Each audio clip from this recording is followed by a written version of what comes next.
A Rumo investiu 5 bilhões de reais para expandir a malha ferroviária da companhia lá no Mato Grosso. Essa adaptação acontece após uma mudança no perfil logístico do agronegócio. Produtores estão segurando a soja por mais tempo e indústrias de etanol de milho retêm parte do cereal no estado. Para falar mais sobre essa dinâmica e a estratégia da empresa para lidar com isso, conversamos com Gustavo Lustosa, repórter do AgFeed. Gustavo, eu estava há poucos dias atrás, com a Brasil Agro. Eles me disseram o seguinte: Gabriel, a estratégia que mais deu certo no nosso trimestre foi não ter vendido soja no primeiro semestre, segurado um pouquinho para vender nestes meses finais. Tem mais gente pensando como a Brasil Agro e complicando a vida da Rumo? Bom dia, Gabriel. Bom dia quem nos assiste na CNN Money. Acho que foi uma bela introdução, porque isso vai ilustrar um pouco desse agro em movimento que a Rumo tem tido que enfrentar e fazer mudanças ali no seu dia a dia operacional. Eu tive a oportunidade de visitar o terminal ferroviário, o terminal de grãos da Rumo lá em Rondonópolis, que é o maior terminal do tipo da América Latina. Visitei também ali algumas obras da Ferrovia do Mato Grosso, a FMT. Foi uma experiência muito curiosa para ver o funcionamento da unidade, que é assim, uma unidade que só no ano passado movimentou 21 milhões de toneladas de produtos, né, principalmente grãos agrícolas, desde o caminhão chegar, passar pela triagem, pesagem, depois o despejo dos grãos nos trens. É um processo muito curioso, né, até encher os trilhos que vão até Santos e aí sim rumam à exportação. Esse foi um terminal que, inclusive, só no mês de outubro bateu o recorde de movimentação histórico. Se a gente olhar ali os dados da Rumo, da Malha Norte, que tem hoje esse terminal como ponto final, foram 6,8 milhões de TKU, né, tonelada por quilômetro útil, uma métrica usada aí no segmento de logística.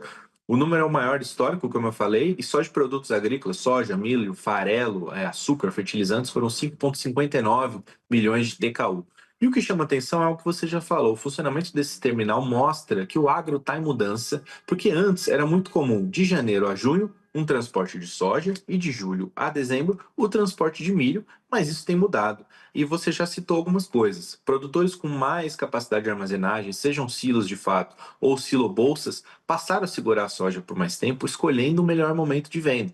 Além do que, esse ano a gente teve uma safra de soja um pouco mais atrasada, né, que agora tem virado até uma rotina, mas a safra de soja um pouco mais atrasada, o que posterga o plantio e, consequentemente, a colheita e, consequentemente, a venda. E também a gente tem que levar em consideração que esse ano teve uma guerra comercial dos Estados Unidos e China, que fez com que a Ásia comprasse grãos como nunca do Brasil, aquele produtor que tinha um grão guardado resolveu desovar, porque tem comprador.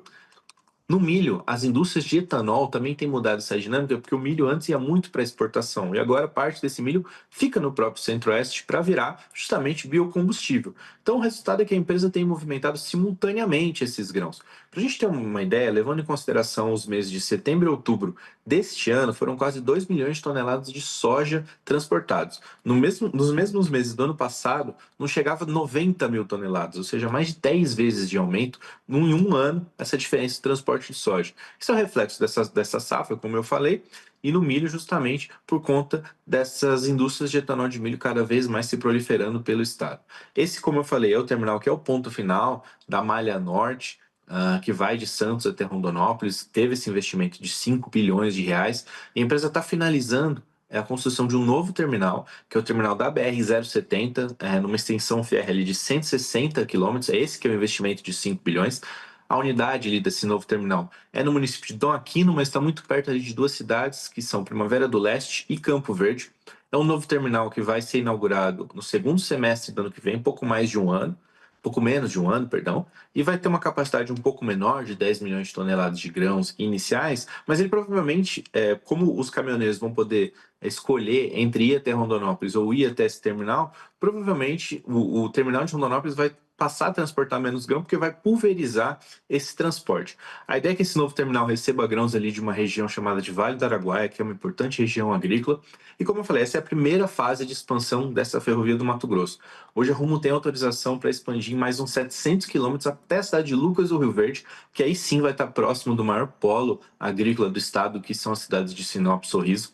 A Rumo ainda não definiu prazos nem capex para esse restante do projeto, mas a empresa garantiu que esse é o foco da Rumo atualmente. A empresa, obviamente, olha novas concessões, tem a FICO, ali que deve ligar Goiás ao Mato Grosso, tem a FIOL, que deve ligar algumas áreas na Bahia, mas a operação da Rumo hoje está focada em fazer essa expansão nos próximos anos. Claro, a Rumo não opera só no Mato Grosso, ela tem hoje 13 mil quilômetros de linhas, mais de 33 mil vagões, 1.200 locomotivas, opera a Malha Central, Goiás até o Porto Santos, opera a Malha Oeste, que vem lá do Mato Grosso do Sul, opera as Malhas Paulistas, Malha Sul, mas só para a gente finalizar, voltando à Malha Norte, que foi essa que eu visitei, as obras de expansão, é curioso porque ela leva esses grãos até o Santos e do outro lado, lá atrás de Santos do Porto, fertilizantes justamente para o agro utilizar. Então, é um sistema ali que ele vem cheio e volta cheio até Santos.